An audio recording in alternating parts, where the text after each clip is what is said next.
Pelaksanaan pemilihan Perkel atau Pilkel tahun 2019 berbeda dengan Pilkel yang biasanya dilakukan selama ini. Dalam upaya untuk mengefisienkan anggaran, surat suara pemilihan Perbekel dicetak hitam putih.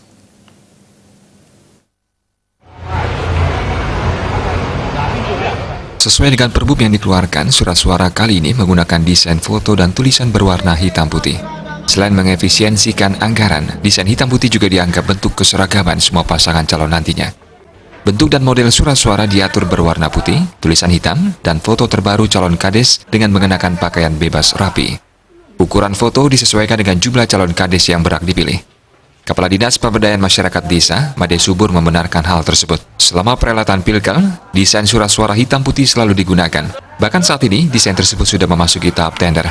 Beberapa pihak ketiga sudah melakukan penawaran dalam hal pembuatan dan pencetakan surat suara untuk pemilihan Perbekal kali ini. Surat suara itu sesuai dengan Perbub itu adalah hitam putih ya.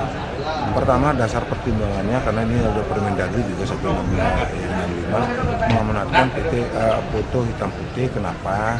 Ini kita supaya ada keseragaman. Jangan seperti ada yang warna merah, ada yang kuning bajunya kan. Kita maunya yang hitam putih, dan ini kita sudah buatkan WA-nya juga, termasuk juga ukuran-ukurannya, dan ini proses tender juga sudah. Jadi proses tender kemarin ada pemenang dari Solo, ya, ada verifikasi kemudian ada dari Buleleng juga, masyarakat sehingga ada dari Bandung.